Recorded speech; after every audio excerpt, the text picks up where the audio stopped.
Ladies and gentlemen, welcome to another edition of the ATACS podcast. We are adults talking about cool stuff. I am your host today. I am Flex from Raleigh, North Carolina. It is September 18th, and I have two adults with me to talk about said cool stuff. Joining me are Nate from Clayton, North Carolina. How's it going, Nate?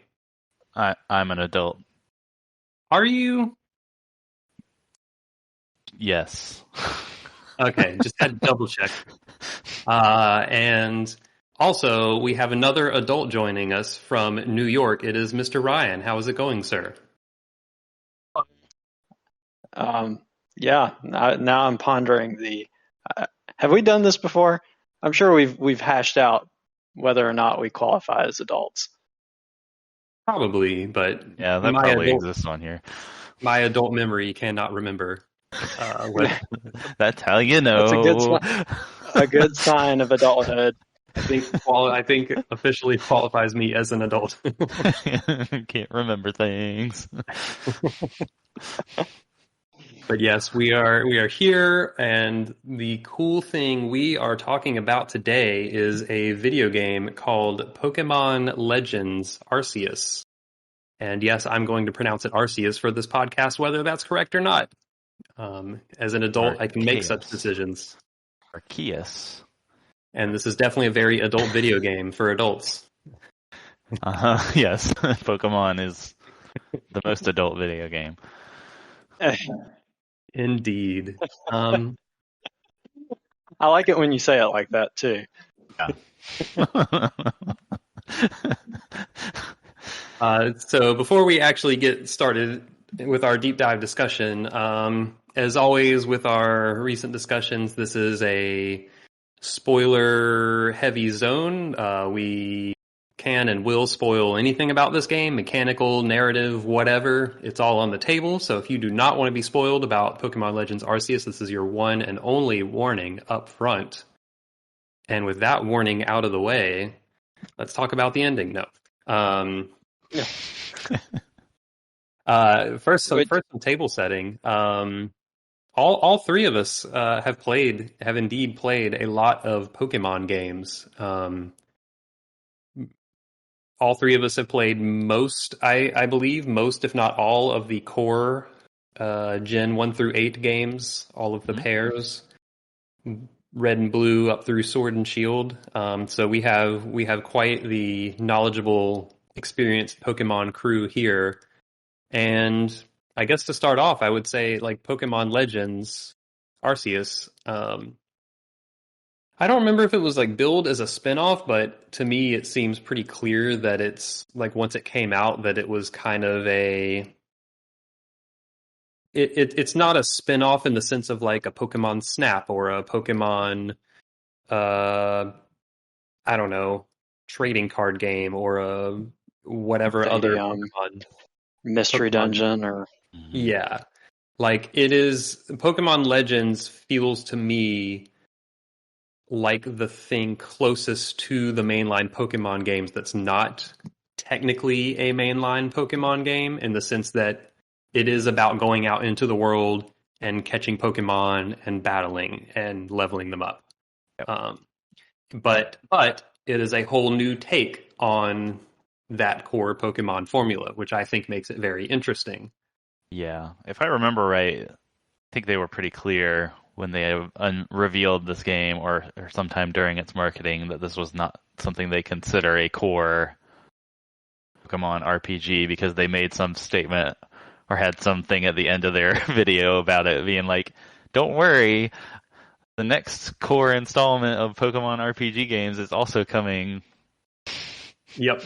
Like very clearly setting this aside in a weird way, even though it is an RPG and it is doing all of the same things that you think a core Pokemon game does. It just does it differently. Mm-hmm. Yeah, I think they could have billed this as the next main entry, and we all would have been like, okay. And I think a lot of people potentially could have been like, oh, this is a good direction. You know, maybe not everyone thinks it's the right direction, but it does feel like a different and viable possible direction for Pokemon as a core series to go. Yeah. And yeah, I guess that'll be kind of our first main topic is like how all of the different pieces work, because it is, despite the kind of same overarching concept of going out in the world and catching Pokemon, there are a lot of changes that add up that we'll talk through that make it feel like a somewhat different game. I guess at the super high level, I feel like Pokemon fans for a long time have been wanting that open world Pokemon experience, and Pokemon Legends at first glance seems like, oh, it's kind of that. I wouldn't say it's full open world. It's what, like 4 or 5 different zones? Yeah. 5 maybe? It's 5. Yeah, so the game's chopped up into 5 different zones that you go through basically one at a time. The early zones have areas that are locked off that you can't access until later, but for the most part, it's pretty linear. You go through one zone at a time. So it's not like a full open world experience, but within each zone, it is a very large open area. So I guess we'll start off just talking about that as like, how did you both like having those more open areas to kind of roam around in and also see the Pokemon on the field, like Sword and Shield, and I think Pokemon the Let's Go games had areas where you could see the Pokemon on the field, but not quite in this way of such a large area. So how did being able to wander a large area like this, how do you think they pulled that off? Nate, you want to go ahead? Sure. Yeah. I think, like you said, it feels like an evolution of what Sword and Shield were doing with their wild areas, which felt so bland and unresponsive, and just kind of like here's a dumping ground for a lot of content for this game that we're just gonna put it in this area. You can kind of ride around on your bicycle and look at the Pokemon, and I don't know. There was something to that in Sword and Shield, but it fell really flat for me. I think this game could have gone the same way for me, but I think the methods of interacting with Pokemon in that open world just made it feel so different. Like, you being able to physically interact with them outside of the catching and fighting thing, like they can just rush you and attack you and knock you over, and trying to like stealth behind them to throw Pokeballs at them to catch them is like stealth action kind of take on that, instead of having to get into battles with every single one. So I don't necessarily think that the areas, like, they are bigger and a little bit more interesting and fleshed out than the wild areas of Sword and Shield, but I don't necessarily think it's like a huge generational shift from what they were doing there, just in terms of like what is there, but how you interact with it is so different and fresh feeling that I just like completely fell in love with that side of this game in the first area. Yeah, Go ahead, Ryan. I guess there are a couple of threads I wanted to pull on before I answer your question directly. And one is something that you alluded to, in that, I kind of like the concept of what, I guess, Pokemon Company, or is that is just them, right? The Pokemon Company. And Game Freak, I guess. Game Freak is the developer, and Pokemon Company owns all of Pokemon-dom.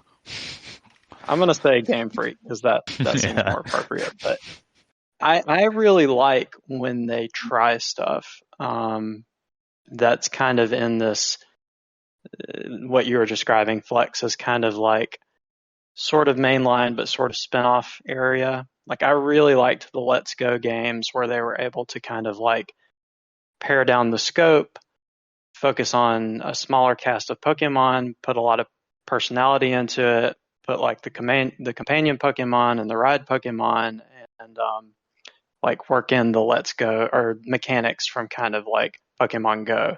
And I really enjoyed that. And I kind of like, and I kind of liked what they were trying to do with PLA as well. But for me, it was kind of just okay. Like I feel like it missed a lot. Still kind of cool as an experiment, and there are things I liked about it. I guess to circle back to your question, like one of the main actions that you kind of do in the open world is like sneaking up and throwing Pokeballs, and that and the Pokedex challenges I actually found was pretty satisfying as like a gameplay loop. And then the battles, they kind of there were some tweaks, but the battles themselves are very similar to other games, so I enjoyed that aspect as well.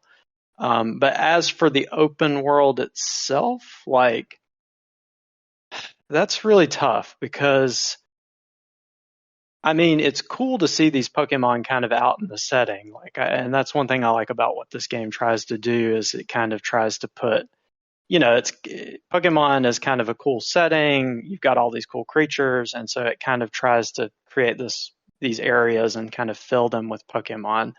But as far as the actual gameplay of the open world, there isn't a lot to discover. I felt like you might run into like an interesting new type of Pokemon here and there, but like you're not like turning over items or secrets or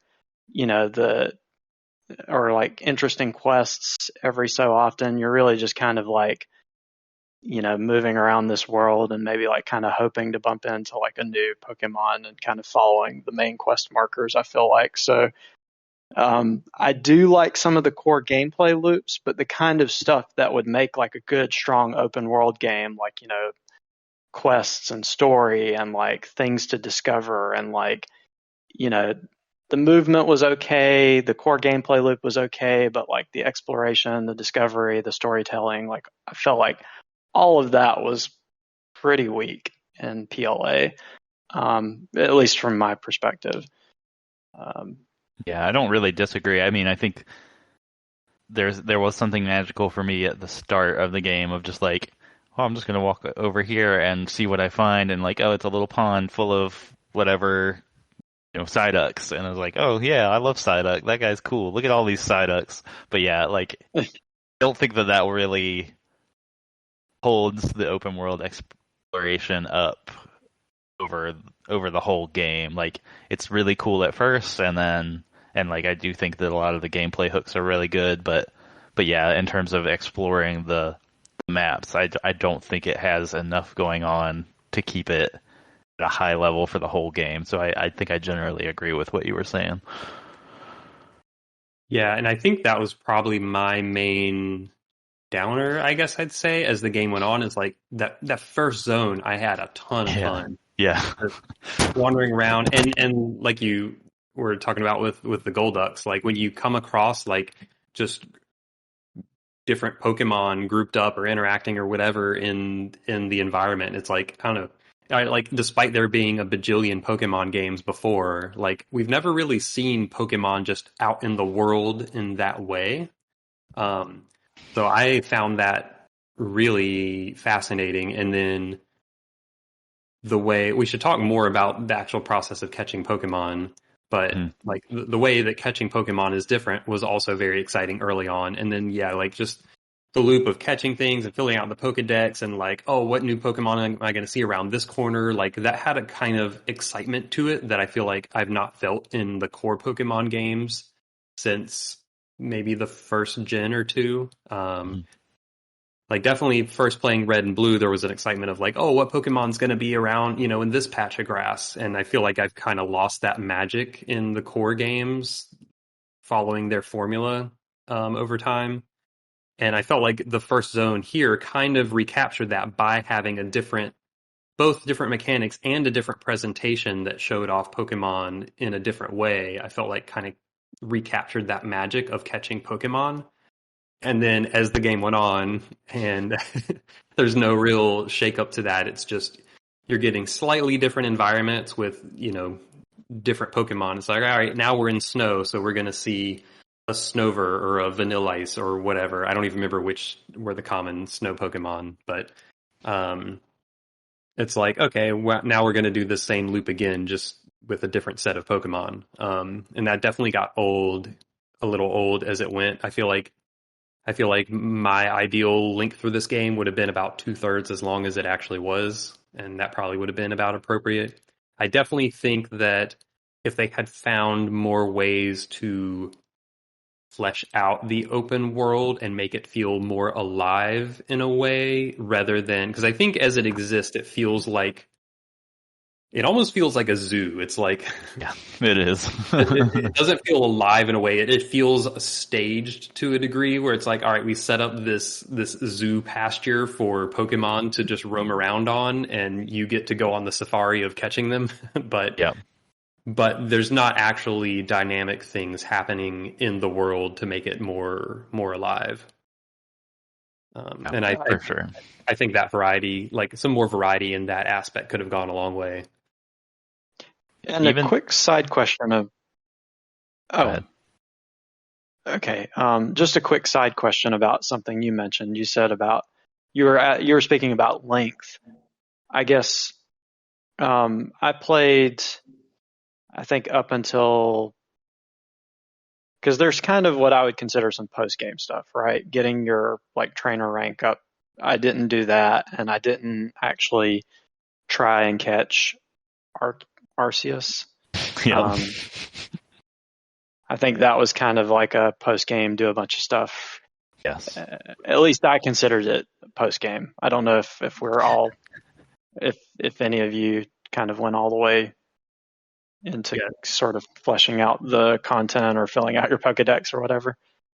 I started the post game, so the game is very clear that it's a post game thing where you finish the quote unquote story, you get credits, and then it's like, hey, there's extra things here if you want, and it's like the story just continues. It's like, it's so awkward. Yeah, it's very weird because I had it's like I hit credits, but it was very anticlimactic, and then stuff just keeps happening, and you're like, wait, why did they roll credits there? It's a very awkward time to roll credits. Yeah, it's really silly. And then the story just continues, and then there's a bunch of quote-unquote post-game catching all the legendaries. And I got part way through that, and by that point I was just kind of done. I was a little bored with the game at that point, so I just didn't ever finish it. Yeah, so I stopped right after the credits. I kind of, I saw there was more. I kind of went and looked up what that involved. And I also asked Nate, hey, did you do this? And he told me what he just said just now. And it was like, okay, well, if you started doing it and got bored, I'm probably not going to enjoy it any more than you. So I put it down at that point. So when I say I would have liked it to be 2/3 shorter, that's 2/3 shorter of what it took me to hit the first credits. Right. But that is a good clarification. Did you play up to and or past the credits, Ryan? I pretty much hit the credits and stopped there. Yeah, gotcha. Yeah, so there's a whole different set of different topics that we kind of glossed over. I guess we'll start with the actual process of catching Pokemon. So, in all the mainline games, you do this, to me, kind of tedious dance of, you have to get their health down and or apply status effects and then throw a Pokeball. And you can do that in Legends. You can do that here. You can engage any of the wild Pokemon in battle, whittle their health down, and throw a Pokeball. You can also just throw a Pokeball right out the gate before even engaging battle.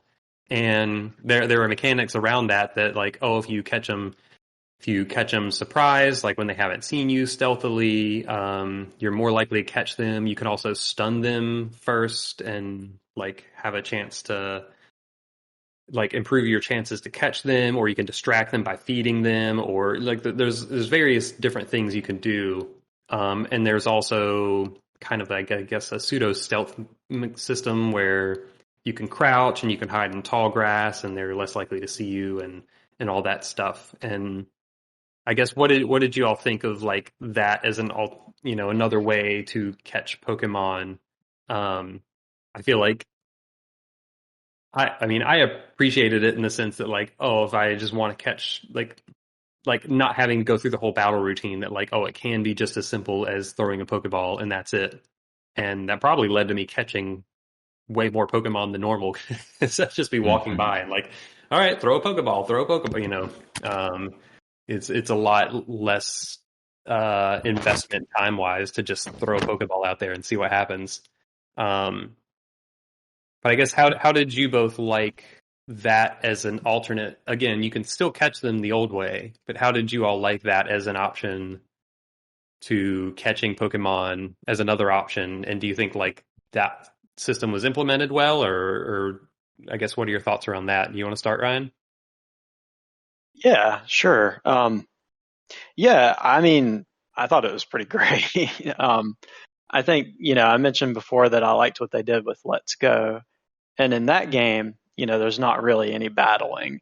Well, there is battling, but it's trainer battles. The wild Pokemon is all catching, and they have systems of like, getting perfect catches gives you more experience, and getting chain catches gives you more experience. And I thought that was a lot of fun to kind of shift that kind of trainer battles are really cool. I actually watched, I think it was the VGC tournaments of like high level Pokemon trainer battles, and it's the battle system in Pokemon is really elaborate and deep, and can be played at like a competitive esports level. So I definitely like that in my mainline Pokemons. But I think, like you said, when it comes to, especially like with wild Pokemon, there's kind of the old school JRPG element of kind of routine battling that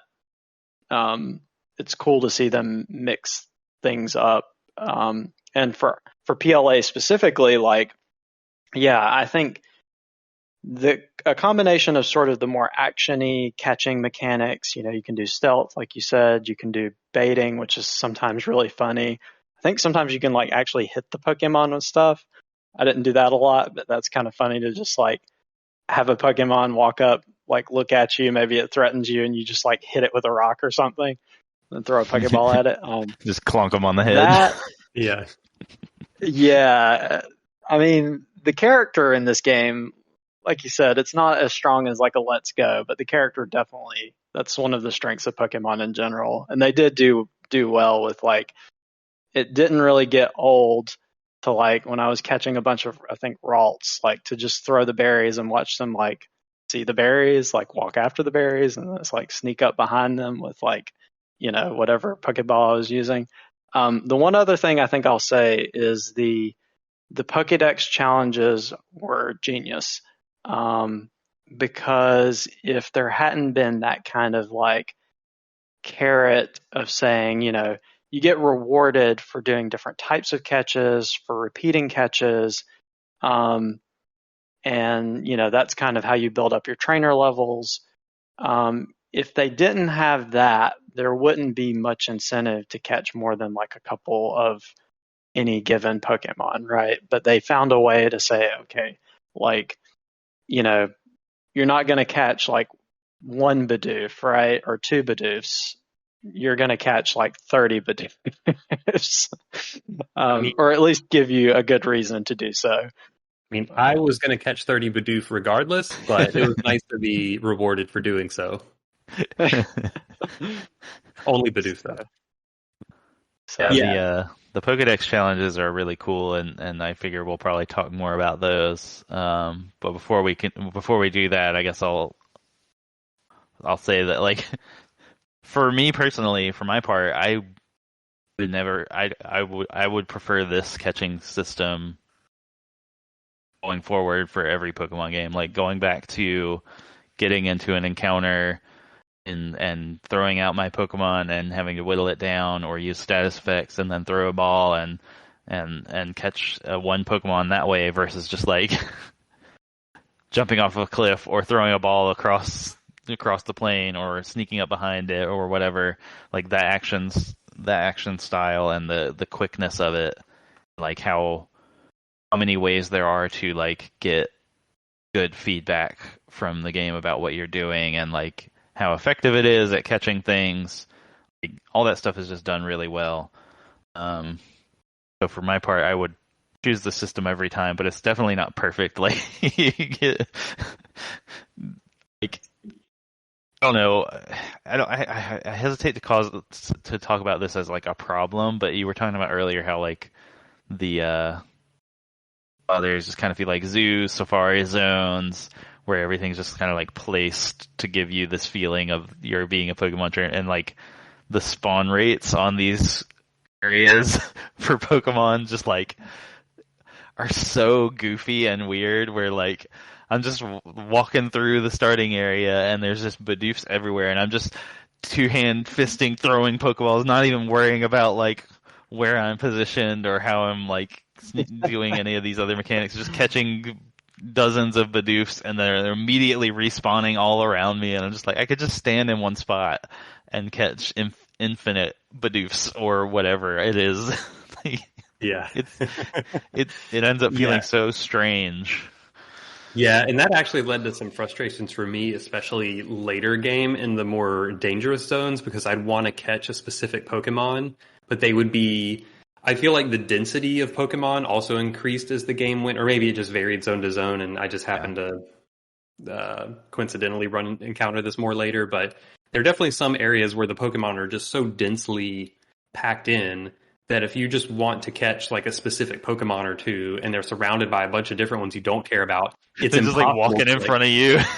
Yeah, there's just Pokemon everywhere, and half of them are going to chase you, so you have to deal with them in some way. And it's like, I don't know, it becomes like really obnoxious to like try and get into a large group and catch one. And even if you take the slow burn approach of like, okay, I'm going to like work my way from the outside in and catch all of them, like you said, the spawn rate's so wild that like by the time you get into the center, they're going to start spawning behind you, and you're going to end up surrounded anyway. So like, I feel like that was like. That would actually ended up being like my hardest, most challenging moments to catch things, but I don't feel like that was a good challenge. Like I feel like I want my catching challenges to be more of a one-on-one type of thing of like, oh, this Pokemon is in like a tricky environment and I'm like trying to figure out how to like navigate the environment and use it to my advantage and that kind of stuff, as opposed to just being like Pokemon are just spawning everywhere all the time and chasing me. And like I'm just kind of having to like find very gamey ways to like avoid this overcrowded scenario. Yeah, and like part of me, and this is way outside of the scope of what this game is actually doing, so I get it. But like part of me wishes that there was more, and this goes back to also us talking about like the interactivity of the environments themselves kind of lacking. Like imagine a game like this where they had an open zone and all these different sort of subzones within it, and there was like almost like a Pokemon Snap quality to like finding the Pokemon that are like hidden around the world, and you have to like interact with the environment in different ways to like produce different effects that might draw out Pokemon and allow you to catch them. And that's just like a completely, like I recognize that's just a completely different system than what this game has, and would probably have been a lot more work. So I get it. I'll go back and just reiterate that I do really like catching Pokemon in this game, and I would prefer it over the old method anytime. Absolutely. Even with the quibbles that I have with it. And like Ryan said, I think that given the system that they landed with and how easy it is to catch Pokemon, and like Pokemon are everywhere, like we've been talking about, they turn that kind of annoying problem into a benefit with the Pokedex challenges. Yeah, and that is one of the big topics I wanted to hit on, is the Pokedex. I guess I'll just echo that, Yeah, I would much rather keep this style of catching Pokemon over the old. I feel like the old way is just. I don't I don't know that anyone wants the old way anymore. It was just tedious, and I feel like that time of going into a battle and whittling down health and dealing with that for catching Pokemon is it feels old at this point. And Yeah. I would also be willing to bet that in a post Pokemon Go world that I would guess that Game Freak or whoever's making these decisions probably also recognizes that, yeah, a lot of people are happy to move on from the old ways. I think that old system just so much more like built around the idea that like catching a new Pokemon, it should be like an event, and like that one Pokemon is going to be important to you in some way. And like Pokemon, just like culturally, I guess, I don't really know, is just like meta in terms of the meta of the franchise is just so beyond that, where like we all know they're just kind of like numbers attached to a little sprite, and like you like them, but like catching one individual Pokemon is just not a big deal. Yeah, I agree. Because, yeah, like I definitely felt in the earlier games in the series, the older games, that like, oh man, I finally got I don't know, an Abra or a Diglett. I like whatever your favorite Gen 1 Pokemon is or early game Pokemon is like, oh yeah, I finally caught this thing. Like, oh, that's great. I found it. I managed to catch it before it killed me or ran away or whatever it was. And like, yeah, that's great. And like, you had to put in some effort to doing it, and it's not trivial and all that stuff. But yeah, I feel like we're definitely past the point where that catching a Pokemon is a big deal. We've all done it a billion times. Like we don't need to go through jump so many hurdles just to catch a single Pokemon anymore. Also, there's like 1,000 of the things now. So yeah. I don't know whose fault that is that we've gotten to that point where like catching a Pokemon is not particularly special anymore, but I don't think you can put that genie back in the bottle at this point. Yeah, I agree. I also and I think here's where the magic of I think the Pokemon challenges. I mean, you have both already basically said this. I think that's the best thing this game does is the Pokedex challenges, because it rewards you for catching multiple. So like now catching a Pokemon is trivial. So it's like, why catch Pokemon? But then the Pokedex challenges has all sorts of things. It's just catching raw numbers of them, catch them without being seen, like feed them fruit, catch them at night. Like there's all these catching requirements, and there's battle related things to fill out as well. So there's reasons to battle them to fill out the Pokedex. But in terms of just catching, it's like, okay, there is a reason to catch multiple of a single species, and there's a reason to catch species that you won't even use. Because in the old games, it's like, if I know I'm never going to use I'm never going to use a Ekans, so why would I catch an Ekans? So it's like, now there's a reason to, because it'll still contribute to your trainer level. So you're just kind of flinging Pokeballs everywhere all the time, and there's incentive to. And I also like that each Pokemon has different challenges. It's not the same challenge for I mean, there's a lot of common ones that you see a lot. And all of them do have catch X number and defeat X number. Those seem to be the two universally applied ones. But, for a fire Pokemon, there might be like defeat it using a water move, or, different things like that.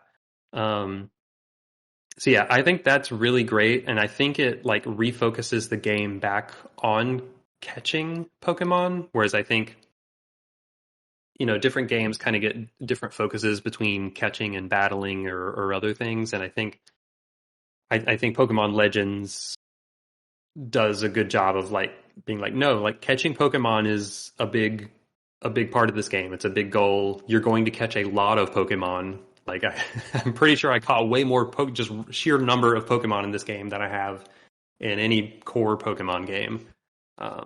Really filling up those pins. And I do wonder if some of that is like a post Pokemon Go world, because I believe as someone who's not really played much Pokemon Go, like I believe you are also just catching tons and tons of Pokemon in that game. So I wouldn't be surprised if there's maybe some kind of bleed over sensibilities from that. But I still think it works, and I still think,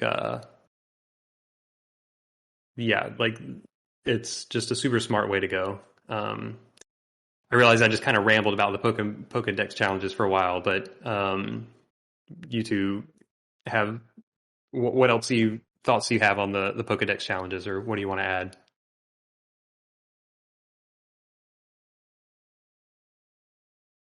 Feel free to jump in. Can you hear me? Yes. For myself, actually, I think that kind of, I mean, I guess I think you get certain rewards from the Pokedex challenges, so it is relevant from like a kind of a gameplay feedback loop perspective, and it progresses the trainer rank, and which you kind of need for the story. So, it is definitely meaningful. I guess kind of touching on what what we've been talking about Pokemon focused as like a collectible game. And I think Nate also touched on, wouldn't it be cool to have something a bit more like Pokemon Snap in some ways. I do think that is something that,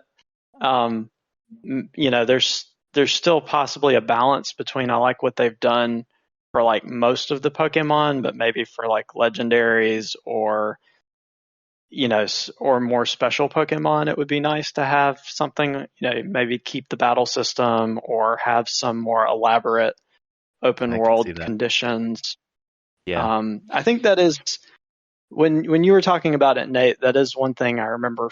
And we touched on this a bit with the open world feeling a bit empty. And I remember there was one point, I think I was in the ice area, which is like the 4th or 5th. So it's pretty late, but I was wandering around and I was like, man, wouldn't it be cool if I could, if I could find something really interesting or find something, like a Lucario, just like a good combat Pokemon that I like. But it's like, the way I'm going to find this Pokemon is to like look up like what region it spawns in and what time of day it spawns in. And like, not really, there's nothing systemic, like there's no conditions other than just like weather or time of day or whatever. So, that was a bit disappointing, where it was like, you've got all this space to explore, but really, the gameplay doesn't deviate much from just kind of, like you're not going to find anything too surprising.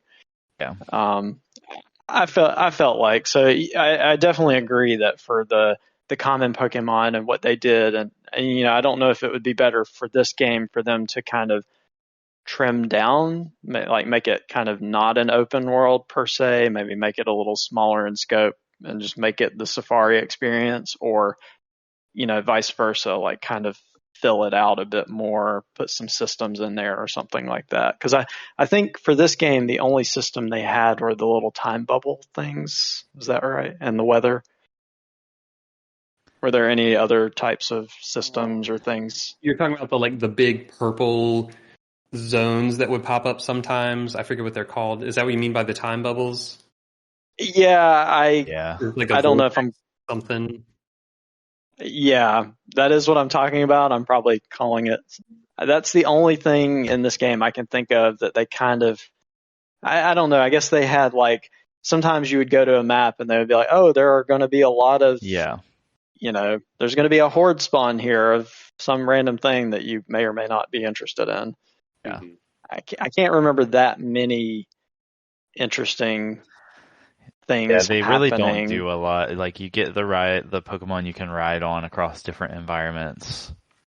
That's like your number one interaction with the open world. And then there's like occasional little things like the little bubble rift, whatever they're called, things that would spawn in. That like those are just like a thing that all Pokemon games have, which is like, we need just like somewhere to dump a bunch of different species that we didn't put into the real game, and we're just going to dump them in this one thing so that to go there if you were looking for something that isn't in the real game. And that's what that was for this game. It was really goofy. It was really goofy. I didn't go to them much, but I did a couple times just be like, oh, what am I gonna find in here? And yeah, it's just like all these Pokemon that I hadn't seen in the game at this point, and like really don't make thematic sense for why they'd be there. And it's just, yeah, it did just feel like a weird dumping ground for just random Pokemon species. Yeah, they do that in like every game. There's some weird place or system where it's just like, I don't know, all the other Pokemon are here. It's fine. Catch them. Yeah. But yeah, like I would love to see more environmental systems or ways for you to interact with the environment. Like, give me a camera. Let me take pictures of different environments or different Pokemon in different environments and get research points for that.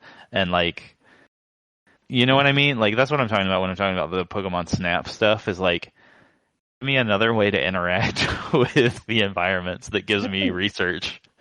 That actually is surprising that there isn't a whole system built in for taking pictures, because I mean it doesn't make any sense. Even I mean, A, Pokemon Snap exists. B, that seems like such a natural like Pokedex challenge to add, of like, oh, take so many pictures of this Pokemon. Yeah, and then they can have a weird challenge where it's like, take a picture of this ice Pokemon but in a desert, and you're like, well, how am I going to do that? They must exist in the desert somewhere. I got to find that. And it like pushes you to like explore more. It seems so obvious. Mm-hmm.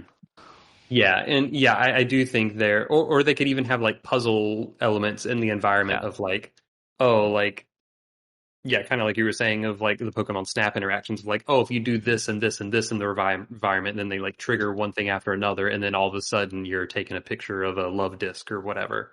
Right. So anyway, that's my main spiel about like what I want from the sequel to this game, I guess. But that's a question coming later, man. Hold it in. Yeah, no, I agree with that. I guess one thing I was going to bring up are the mounts that you ride. Did you guys generally like them or feel like they worked? Yeah, they're fun. I liked them. Wordeer is my man. Yeah, Wordeer is great. Wordeer, I mean, it's the first one you get, and by far the one I use the most, and I like that one a lot.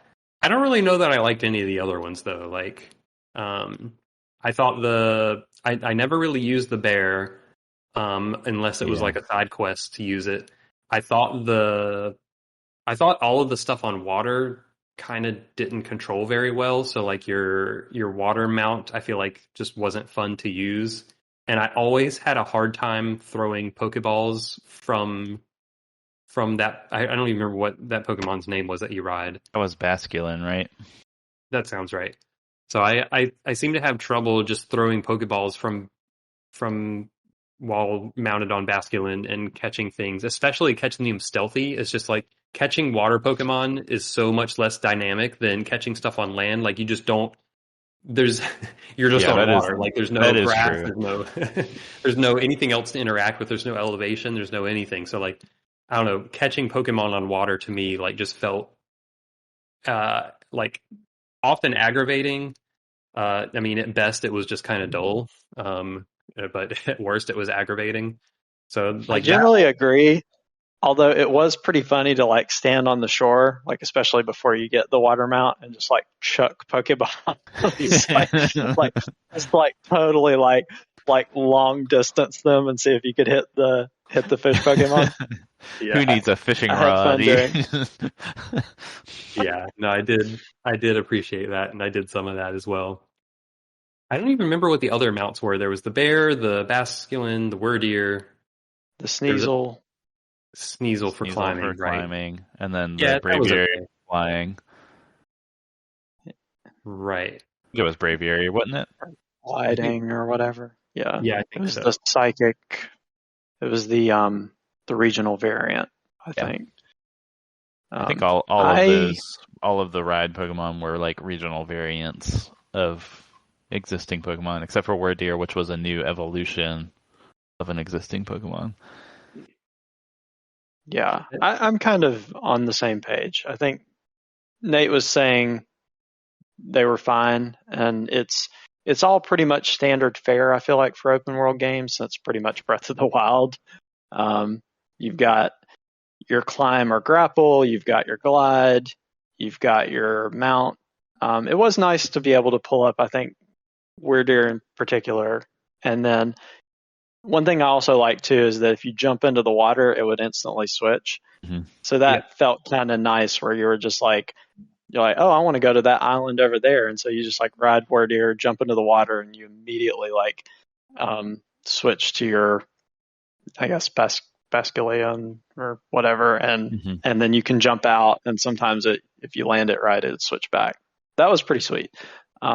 Otherwise, though, yeah, it just felt, and the climbing I wasn't a huge fan of. Some of that might have been terrain design, because some of the mountain areas. This gets back a little bit into what you were saying, Flex, with like spawns and stuff. I remember there being some valleys where there were a lot of different Pokemon mingled together, and like if you fall into the valley, it's like, oh, I've got all these like angry, hostile Pokemon like that I either have to run away from, or it's hard to do stealth between some of those elevations and with some of the guys respawning behind you.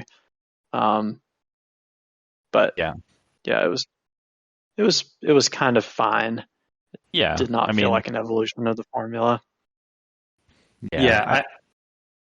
Just a quick comment. I did appreciate being able to switch between the Weirdeer and the Basculin, between land and water, and I wish they had done a similar thing with the Sneasel, is that its name, for climbing? Because if I was like riding Weirdeer and like ran into a mountain, it wouldn't, if I remember correctly, it wouldn't switch automatically. So I would actually have to like switch mounts and then press A to climb and like all this stuff. And I wish that process had been smoother, because I definitely got annoyed. It was just like, I remember it feeling cumbersome, like having to switch and do climbing. It wasn't as smooth as the other ones. But anyway, I think you're about to say something, Nate. No, that's fine. And I don't remember specifically that switch to climbing, but I remember the other ones feeling pretty good. And there were some time trials that I actually really enjoyed, because you like were set up as like obstacle courses to go across all the different types of terrain, especially in the end game. And those were kind of fun to like see all the different movement options kind of chained together. But I definitely like, this is something that I feel like they've been experimenting with for a while.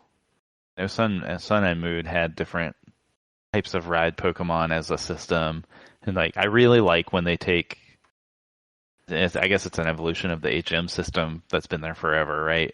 I really like when they take the Pokemon and like use those as your traversal abilities. Like I really would just wish like they would get rid of the idea of like, oh, you're a kid with a bike and all that stuff. Like, make everything about Pokemon. That's what these games should be, right? Like, I wanted them to take it a step further, because like, let me pick which type of mount I want to use of all the Pokemon I've caught that are like in the category that they've set up as like, you can ride this like a horse.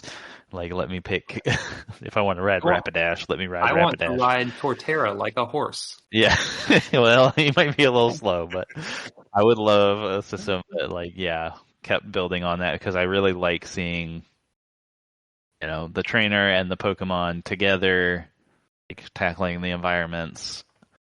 I think that's a core part of the Pokemon fantasy, right? So lean into that, and I think they do it pretty well in this game. I'm not knocking it at all. I just want them to keep going with it. Yeah. I mean, and they basically did that with Let's Go, right? You could, like, I totally was surfing on my Gyarados and flying on the Charizard, right? Like, because they fit that category of. Now, I guess because of the scope of the mainline games, like I think even with the new one, Scarlet Violet, it looks like you're probably going to have to rely pretty much on your one legendary to do most of your carrying you around, right? I guess in Scarlet Violet is different, because the Pokemon has to be a motorcycle to work. See, you're talking about getting rid of bikes and riding Pokemon. Scarlet and Violet says, what if the bike is a Pokemon? Yeah, okay, sure. Why not? Guys, So I have a couple topics, and I think I'm just going to throw all these out here at once. After these, I want to at least touch on the combat a little bit, which is pretty similar to previous games, but at least want to. I have a couple questions there, but before that, I'm just going to throw a hodgepodge of I guess kind of open world type items that are in this game, and I don't know if we have much to say about any of these, but if there is anything here, feel free to speak up.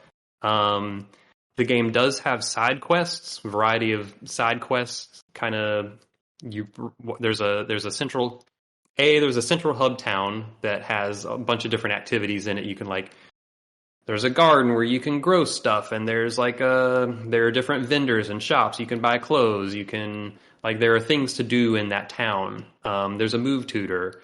And one thing you do is a lot of people give you quests, and they're often go show me a certain type of Pokemon or get me this item or whatever, and you get rewards. So there's a hub area, there's quests, and then maybe the biggest thing I'm throwing out here is there's a whole crafting system. So you pick up materials in the world, you can craft Pokeballs and medicine and all sorts of things. And I realized I just threw a whole bunch of items, and I don't know if any of these need necessarily a whole lot of elaboration, but I guess just generally kind of all of those different mechanics, which are fairly standard video game mechanics, especially in open world games. Any of those things stand out to either of you as significantly strong or weak aspects of this game, or just kind of more, they're standard stuff that you kind of expect from this type of game and didn't really do much for you one way or the other? Where do a lot of those things stand? Anything worth mentioning there, calling out?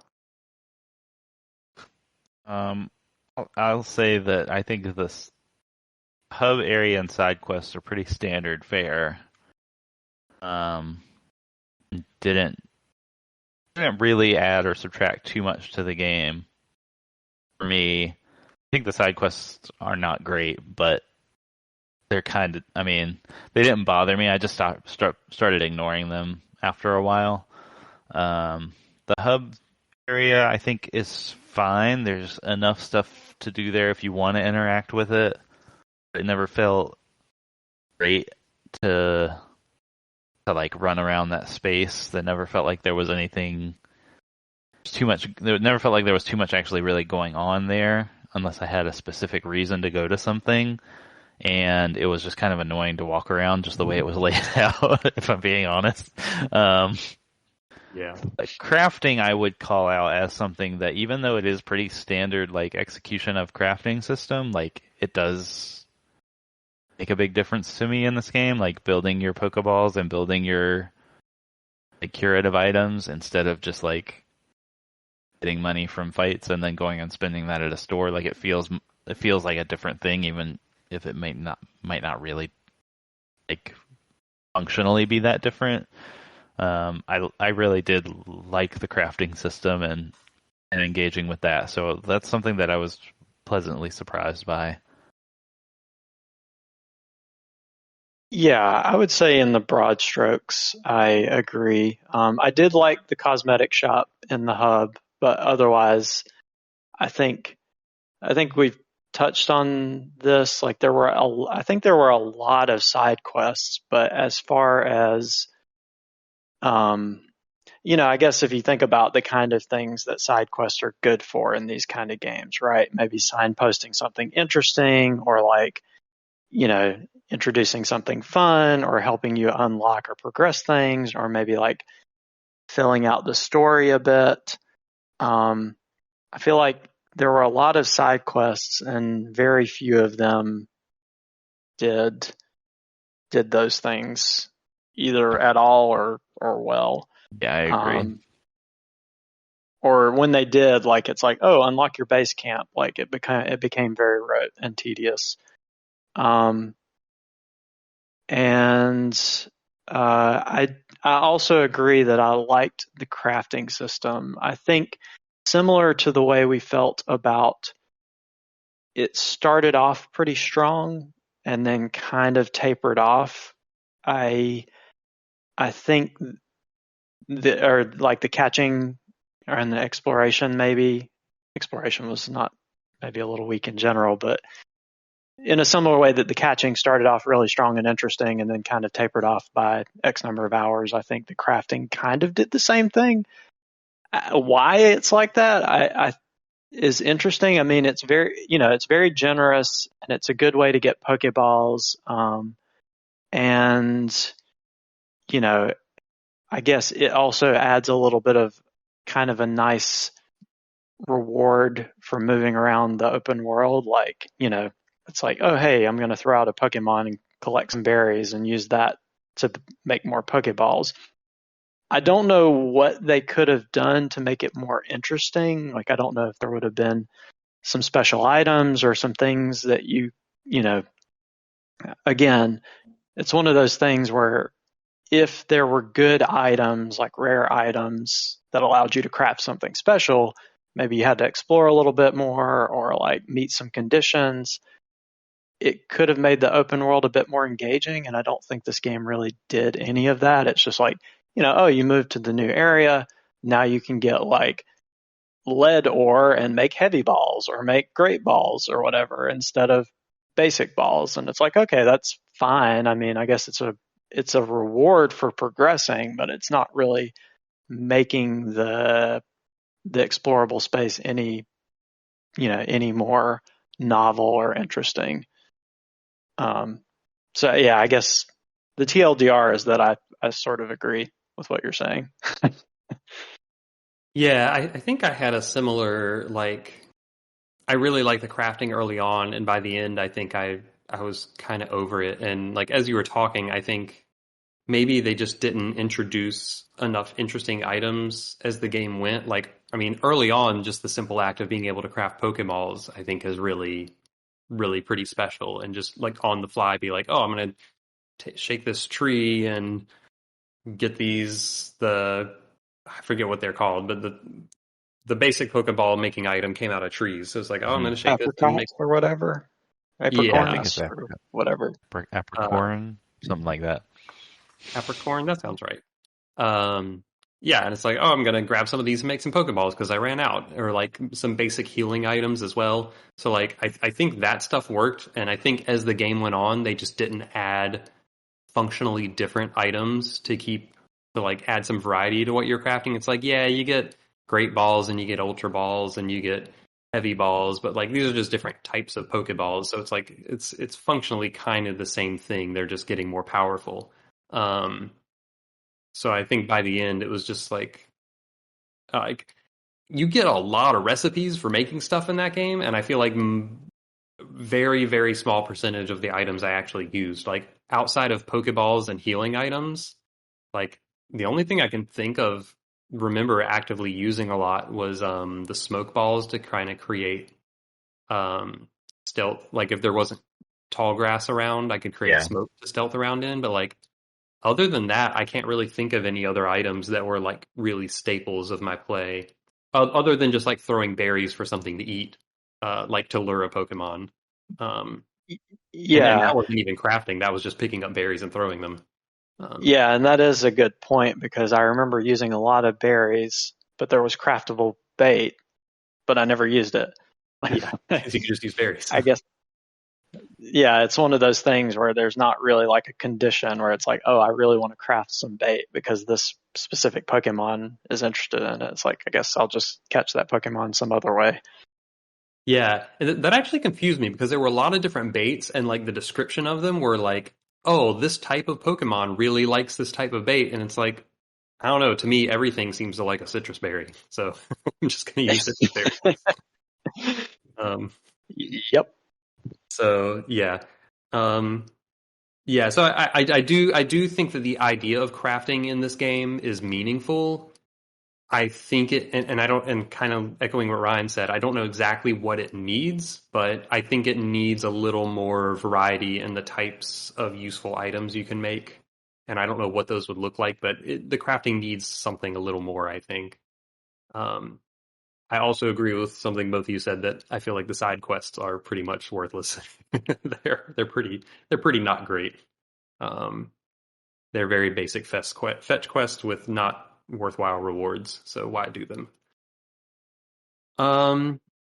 All right, I do want to talk about combat a little bit. There are some. I mean, obviously, as mentioned, you can fight wild Pokemon, which feels pretty similar to previous games. There are also some trainer battles in this game. There's not a lot.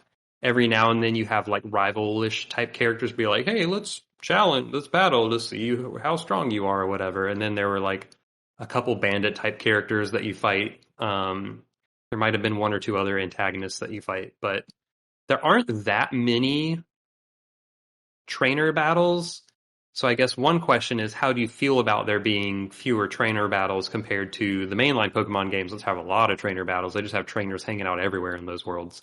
Um, so how do you feel about there being less trainer battles, and then the new types of battles, which are like the game's boss battles against the Guardians or whatever they're called, the frenzied Pokemon?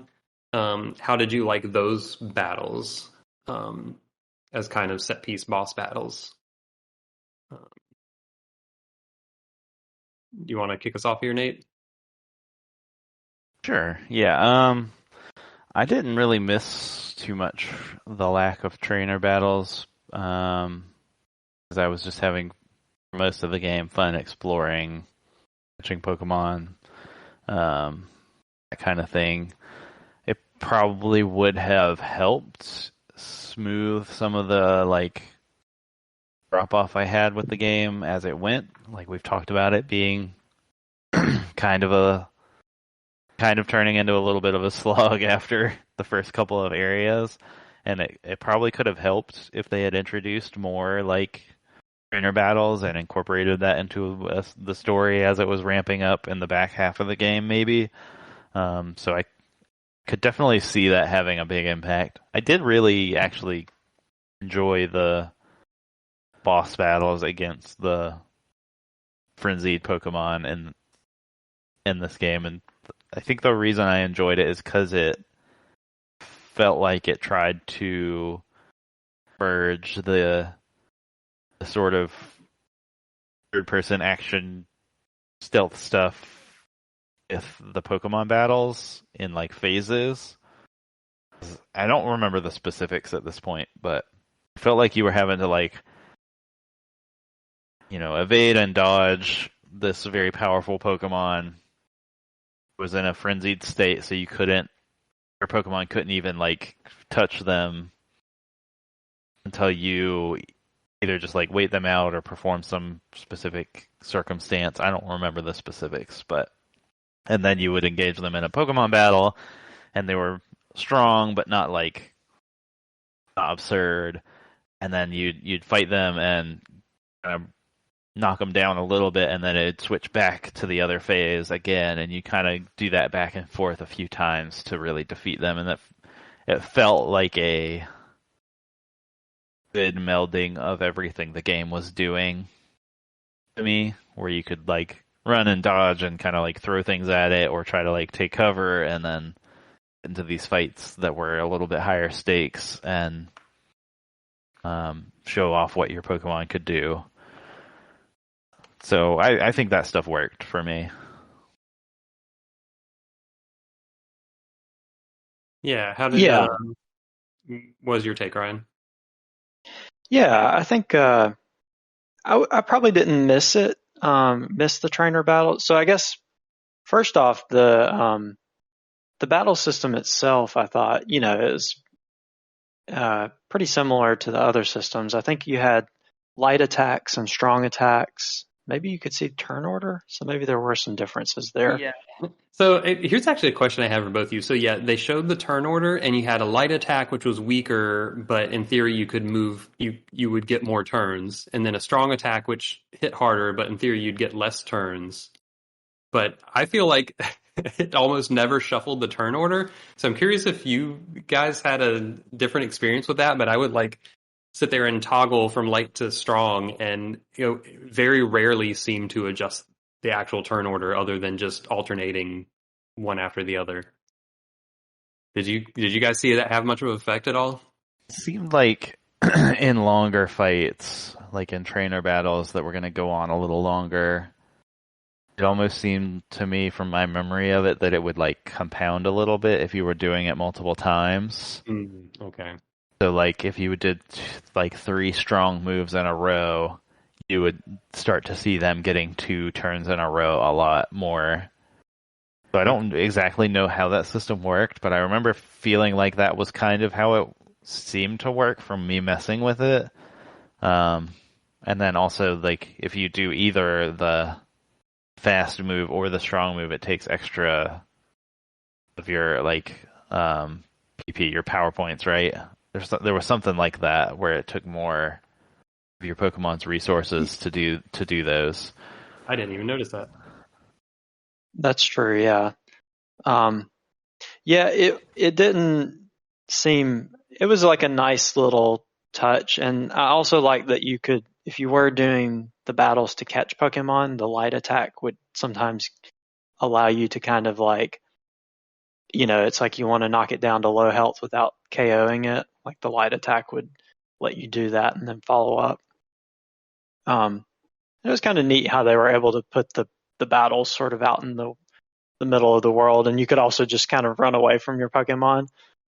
And I think it would, I don't remember, I think it would like just end the battle and your Pokemon would come back to you if you did that, which was kind of funny. But one thing I did think was interesting was that I felt like, especially in the early to mid game, is that the trainer battles were actually kind of difficult because you did not get all those free EVs.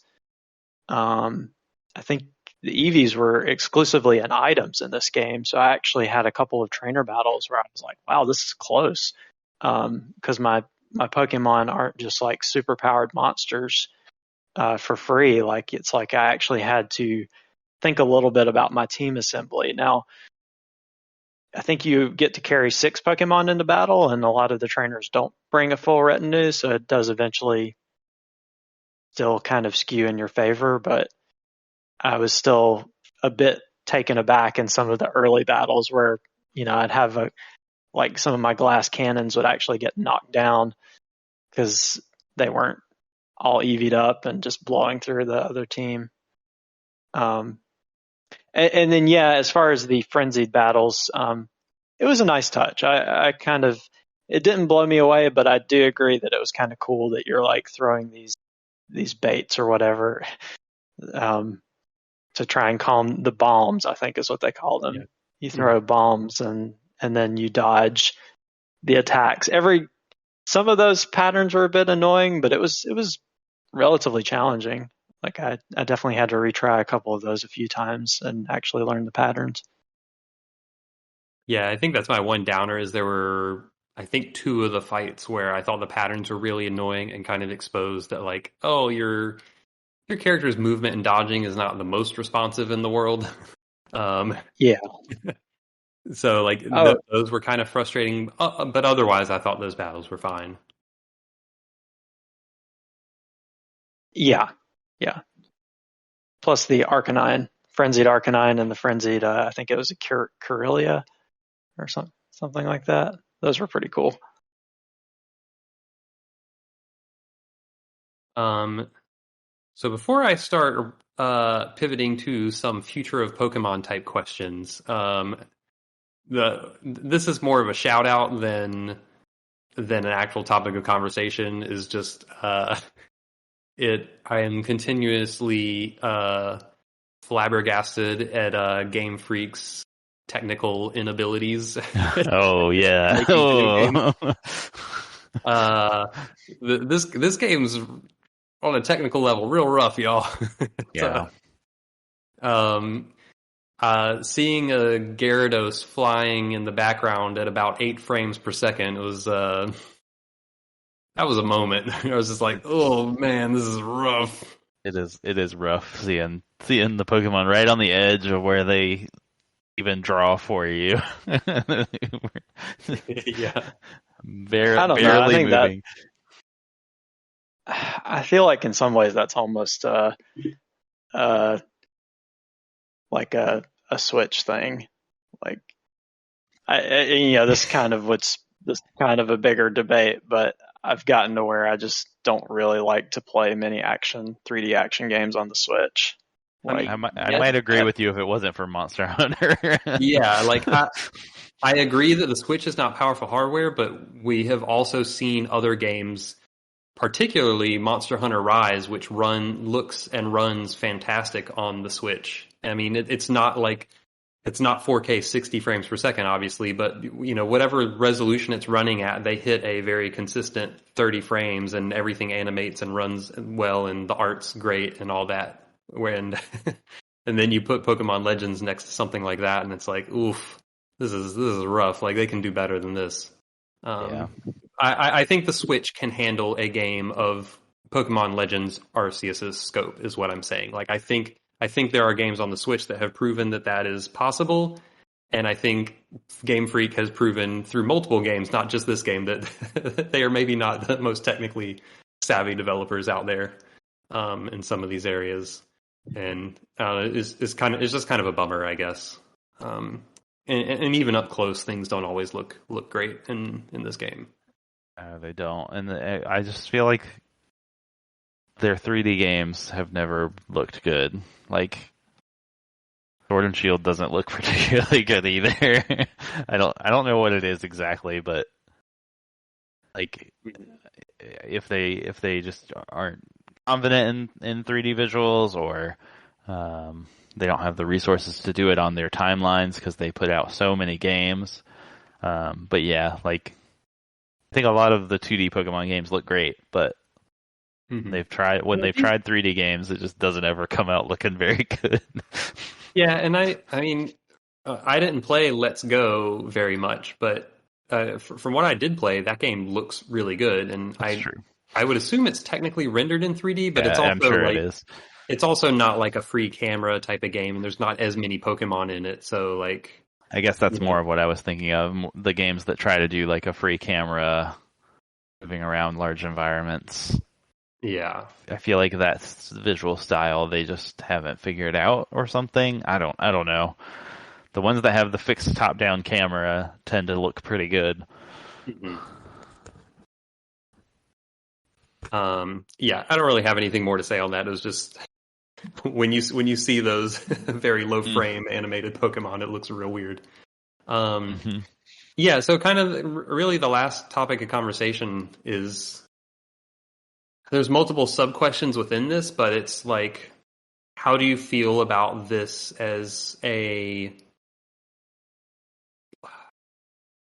there are multiple ways I could word this. I could say, oh, would you want this to become the direction of the core Pokemon games in the future? Or do you want to or do you think it's viable to just have the Legends games as its own side series? If so, what do you want to see in the next Legends game? Do you think this is a good path for the series? Kind of some melding of those types of questions, just like, how do you see and what do you want from, like, what do you like about Legends that you want to see going forward in the Pokemon franchise, if that makes sense? And like, how do you feel about that as a possible direction? You wanna start us off on this one, Ryan? Yeah, that's interesting. I think we touched on a few things before. I mean, I don't know that I would be super interested in a PLA 2. I think for me, for a PLA 2, like, I think I would want to see probably a different story and setting, and then for them to really kind of, like some of the things we talked about, either improve the open world, improve the side quests, improve like the item gathering, and then, maybe they're not that far off the mark from it, but I would definitely want to see some more interesting elements there. Like, I definitely would not.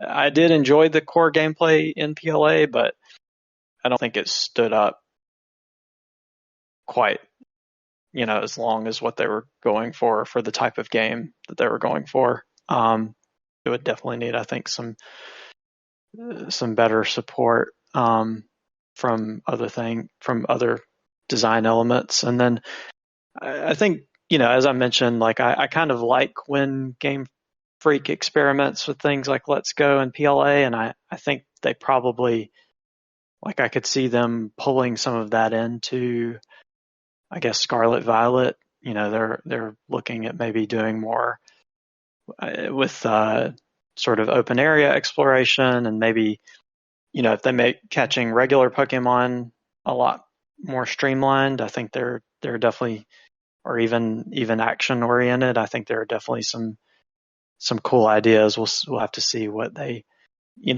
feel like sticks for a core Pokemon game, but that's kind of sums it up, I guess. Yeah, what about you, Nate? Yeah, I agree. I think they're definitely interested in continuing with the idea of what open areas mean for Pokemon, and I want them to continue with that train of thought. I want more games with this style of action and stealth combination with the idea of exploring the world and catching Pokemon in this style. I definitely want to see other Pokemon Legends games, even if they're not called that. Like, I don't care if they do it in the modern, because this game is supposed to be like a super prequel to the whole Pokemon franchise. I would be fine with them doing it in more like a modern setting, or a totally new region instead of just revisiting regions from previous generations already. Like, not super tied to any of those things, but I do want to see a second take on this specific style of gameplay and what improvements they can make. Although I don't know how confident I am that they would make some of the changes that I would make instead of just kind of doing the same thing again. But I would love to see a real, like, stab at, like, a real evolution of this this style of Pokemon game. Whether that becomes the main franchise or not, I mean, realistically, it's not going to become the main franchise, but they could take elements from this and incorporate it into the main series, which you kind of alluded to. Yeah, so I think that there's a lot of good lessons to learn from this. I think there's a lot of very good and clear and obvious points to improve on this to make something that I would really like to play. So I hope that they continue with some of these ideas. Yeah, I agree. As I said a while ago, like, I feel like this game kind of recaptured the magic of catching Pokemon to a degree. I think we've gone over this game's faults and how that wore thin, and like there's a lot of room for improvement. But I think there's a core there that's pretty good, and I would like to see some of that incorporated into the main games, or this become its own series or whatever. Because after Sword and Shield, I was like, I don't know how many more times I can do this, guys. It's gotten pretty old. And like I don't know that I'm excited for Scarlet and Violet for that reason. And when those actually come out, we'll see if it does have any more open area type stuff or incorporate anything from this game, from Legends Arceus. But yeah, the series has been due for a shakeup for a long time, so it's nice to see them trying something. Mm-hmm. I also share your skepticism that are they actually going to follow through and improve on some of these things? I don't know, because that's not really how they roll. Nope. But yeah, I mean, I think if it was up to me, they would just go all in on, like, forget Scarlet Violet, like just make Pokemon Legends 2 and like make meaningful improvements to that. Just take 3 or 4 years and make a real solid sequel to this game, and I would be happy. Yeah, I think that's what I would ideally want. Knowing we're not going to get that, I'm like, yeah, bring some of these elements into Scarlet and Violet or whatever the next main one is, if there's not enough time to do it for Scarlet and Violet. I have, my understanding is that they intended this to be a spinoff, and the main focus still on the main series, but also then Pokemon Legends Arceus sold like way better than they expected. So that might get them to rethink its position in the Pokemon hierarchy because it did so I well. bet we get another Pokemon Legends game. I'll put that out there. I bet we get another game called Pokemon Legends something.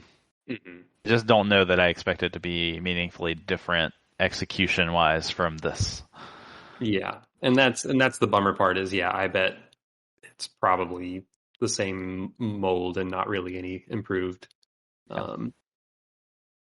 But yeah, and I guess we'll transition here into final thoughts. I feel like maybe we've all more or less said our final thoughts. Is yeah, I like the core of what Legends Arceus is doing. I think there's a really good idea in there that has really made the act of catching Pokemon like fresh and fun again.